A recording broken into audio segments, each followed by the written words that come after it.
En finir avec YouTube et Facebook, qui censurent de plus en plus, et nous inondent de publicité. Une solution pour compléter le village global, une chaîne IPTV.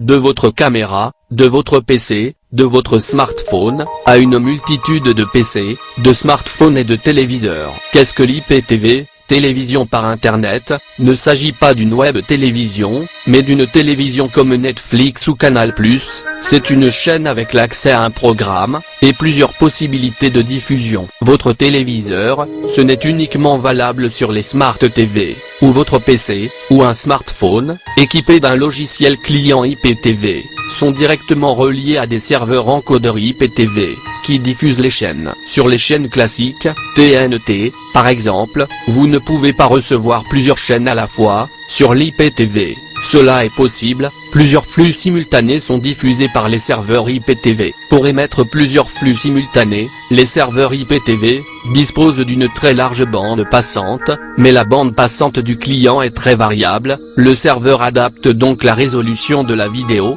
en fonction de cette bande passante. Il découpe également les vidéos, pour accélérer les préchargements. Mais si le réseau est saturé, cela peut provoquer des ruptures de la lecture. La lecture peut se faire de plusieurs manières, soit sur PC, avec une application spéciale, il en existe des gratuites, soit sur smartphone ou tablette, avec une application spéciale, et directement sur les Smart TV, ou sur les anciens téléviseurs, munis d'un mini décodeur, on en trouve à 15 €. Nous n'allons pas nous étendre ici sur les appareils de lecture, ce qui nous intéresse, c'est les serveurs encodeurs IPTV, et leur fonctionnement. Généralement, les chaînes IPTV fournissent 3 services principaux. La VOD, vidéo à la demande, qui permet, gratuitement ou avec abonnement, à bénéficier d'un catalogue de vidéos. Il est d'ailleurs illégal d'utiliser un serveur IPTV, pour relayer ces chaînes gratuitement. Ici nous ne parlerons que de diffusion de vidéos, personnelles, d'infos ou créatives, dans le style, YouTube, Facebook ou Twitch. Les serveurs encodeurs IPTV, peuvent également diffuser sur YouTube, ou Facebook. Un autre service, est la rediffusion en différé, de direct, ou de reportages filmés en extérieur. Ceci permet à des auditeurs, non présents lors du direct, de profiter d'une manifestation publique, d'une compétition sportive, ou d'une assemblée, en différé. Le service le plus important, est le direct, live, transmis à distance, par une connexion au serveur, ou direct depuis une régie locale, il permet d'assister, à un événement comme si on y était. Ceci est très utilisé par de nombreuses chaînes, YouTube ou Facebook. Notre serveur IPTV, jouera donc ce même rôle mais sans YouTube ou Facebook, en totale indépendance. Les serveurs, type Netflix, Apple, sont de véritables usines à data, des investissements considérables, nous allons donc, voir comment on pourrait faire de l'IPTV, sans se ruiner. Pour cela, nous avons sélectionné un module serveur encodeur, à 450 €, il faudra donc autant de tiroirs que de canaux, mais il n'est pas nécessaire d'en empiler beaucoup, et pour commencer, un suffira. Ce module est quand même très puissant, mais la bande passante d'émission devra être au-dessus de 1 gigabit par seconde, pour permettre d'avoir au moins 1000 auditeurs simultanément. Voici ses caractéristiques. Dernière technologie d'encodage H264 H265 à haute efficacité, modèle HD. 720p 1080i 1080p 4K Ultrad, dépendant du modèle, 60 Hz, très basse latence. Niveau de référence standard support de haut niveau. Conformité HDMI 2.0 et HDCP. Support de l'audio et ici SIMPEG 1 L2, CBR VBR, constant et variable. Option disponible de vitesse jusqu'à 12 Mbps. 2 encodeurs de flux, pour la prise en charge de plusieurs styles de format, et préférence d'encodage sur différents serveurs. RTMP, HLS, HTTP, UDP, RTSP. Représentation 3D, du studio Nostube IPTV, de l'association Mirador Z. Un seul module est utilisé surtout pour le direct, la VOD sur un serveur HTTP. La box Internet, est une Freebox Delta, connectée à la fibre, de 4,4 gigabits par seconde. Pourquoi utiliser l'IPTV dans le nouveau village global ? Les directs depuis les serveurs médias personnels, de par le problème de bande passante, ne pourront pas permettre un nombre important d'auditeurs. Le serveur IPTV relaiera ces directs, les auditeurs seront alors connectés sur l'adresse du serveur IPTV, la lecture se faisant à travers un lecteur intégré dans une page web. Avec l'IPTV, le monde est à vous. Depuis chez vous, avec votre ordinateur, depuis l'extérieur, avec votre smartphone, devenez un vrai cinéaste. Connectez-vous au serveur IPTV, et vous pouvez bénéficier de la bande passante du serveur, pour augmenter votre audience, filmer, faites des directs avec vos amis, participez à des conférences en direct.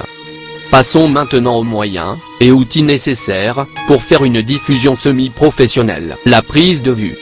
Il y a plusieurs possibilités, en fonction de l'endroit où l'on se trouve.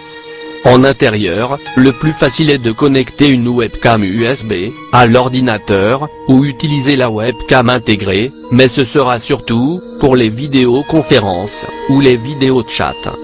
Il est possible d'utiliser un appareil photo, ou un caméscope, qui dispose d'une sortie webcam USB, mais c'est souvent en basse résolution. En extérieur, on pourra utiliser un smartphone, ou une tablette, qui dispose d'applications, pour faire du streaming direct, vers le serveur RTMP personnel, ou vers YouTube ou Facebook. Le signal sera alors transporté par le réseau mobile, mais si celui-ci se trouve encombré, le direct sera perturbé. Pour utiliser un caméscope, ou une caméra professionnelle en extérieur, il est nécessaire d'utiliser du matériel supplémentaire, un encodeur portable, qui possède une entrée HDMI, et sera relié à un smartphone, ou une tablette. Ce matériel peut être très cher. Ici nous présentons ce matériel de la marque RulZ, qui coûte 75 €, il travaille avec une application pour smartphone qui s'appelle Z Live. Présentation 3D, du système de prise de vue et de streaming d'extérieur, de la chaîne Nostube IPTV, de l'association Mirador Z.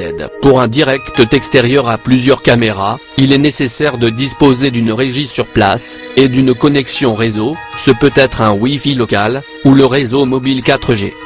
Il y a 3 types de matériel ou logiciel pour exécuter cette tâche.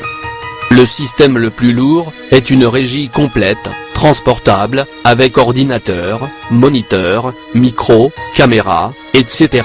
Cette solution convient pour des manifestations, déjà programmées, avec une mise en place avant l'événement. Un système plus léger, consiste à utiliser des mini-consoles, généralement à 4 entrées HDMI, il en existe 2 modèles connus, YOLObox de YOLOlive à 1300 €, et Atem Mini de Blackmagic à 322 €. Ces consoles doivent être complétées par un encodeur IPTV, relié à Internet par Wi-Fi ou 4G. Une troisième solution, très mobile, consiste à utiliser une tablette 4G, équipée d'un logiciel régie et encodeur IPTV, comme LiveAction, ou Manicam, relié en Wi-Fi à des iPhones, équipés d'un logiciel de capture, et de transmission, comme LiveRemote, les iPhones servant de caméra, LiveAction peut en piloter 6. Représentation 3D, du reportage d'un concert, avec LiveAction, et 3 iPhones en caméra, avec les équipements de la chaîne Nostube IPTV, de l'association Mirador Z. La tablette 4G, est reliée au serveur encodeur IPTV, qui se situe dans le local social de l'association. Cette solution est très mobile, mais conditionnée à un bon débit 4G. Sans vouloir être des professionnels, il est nécessaire d'acquérir quelques compétences. Le rôle principal sera celui du réalisateur, toujours attentif aux modifications de perspective. L'opérateur des serveurs médias sera un informaticien. Le cadreur cinéaste doit maîtriser certaines règles de prise de vue. C'est très important, les images enregistrées ou streamées ne sont pas modifiables. Pour présenter des vidéos enregistrées, il est nécessaire de savoir faire du montage simple. Dans la plupart des cas, il nécessite quand même de connaître certaines règles, notamment les paramètres vidéo, son, les effets, et les transitions. Ajouter des titres, des logos, des animations, des images calculées, faites appel à des créateurs. Il en est de même pour le son, les bandes son, accompagnant les vidéos, doivent être des créations personnelles, l'utilisation de musique d'artistes est interdite. Et pourquoi pas, devenir des scénaristes. Nous voici à la fin de ce 3e volet du projet Nouveau Village Global. Ça semble être un énorme travail de mise en place, mais ce n'est pas le cas. Tous les éléments, matériels, logiciels, sont quasiment en place. Le manque se trouve surtout du côté humain. Il ne faut pas avoir peur de l'inconnu. La politique de la méfiance qui ne s'appuie pas sur une réflexion de fond, conduit à un total immobilisme qui est le chemin vers la régression. Notre pays tombe de plus en plus dans ce travers. Le nouveau village global est là pour proposer de la nouveauté. Dans les prochains volets, nous apprendrons la maîtrise des matériels et des logiciels.